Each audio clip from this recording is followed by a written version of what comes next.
રમતગમત, યુવા અને સાંસ્કૃતિક પ્રવૃત્તિઓ વિભાગ, ગુજરાત સરકાર, કમિશનર શ્રી યુવક સેવા અને સાંસ્કૃતિક પ્રવૃત્તિઓની કચેરી, ગાંધીનગર અને જિલ્લા યુવા અને સાંસ્કૃતિક પ્રવૃત્તિઓની કચેરી, સુરેન્દ્રનગર દ્વારા ગત વર્ષે પ્રથમવાર સાંસ્કૃતિક સ્પર્ધાનું તરણેતર ખાતે આયોજન કરવામાં આવેલું હતું, જેમાં ખૂબ જ સારો પ્રતિસાદ મળેલો.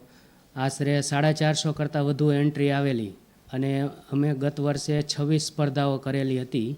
આ વર્ષે પણ વિભાગ કક્ષાએથી મંજૂરી મળતા ગત વર્ષની જે તમામ સ્પર્ધાઓ છે, 26 સ્પર્ધાઓ એ તો યોજાશે જ. એ સિવાય ઘનવાદ્ય છે એવા અમે 5 સ્પર્ધાઓ વધારાની આ વખતે એમાં ઉમેરી છે. કુલ 31 સ્પર્ધાઓ આ વખતે થશે. આપણી જે વિસરાતી જતી સંસ્કૃતિ છે એ જળવાઈ રહે, આપણો વારસો છે એ જળવાઈ રહે, એ આનો મુખ્ય ઉદ્દેશ છે.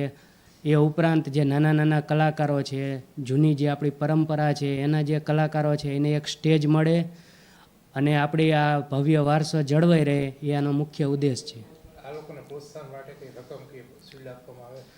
આ સ્પર્ધાના જે વિજેતાઓ છે તેને પ્રમાણપત્ર, શિલ્ડ અને રોકડ રકમ આપી અને અમે પ્રોત્સાહિત કરશું. પ્રથમ નંબર આવશે તો એને 1000 રૂપિયા છે, બીજો નંબર હોય તો એને 750, ત્રીજો નંબર આવશે તો એને 500 રૂપિયા ઇનામ છે.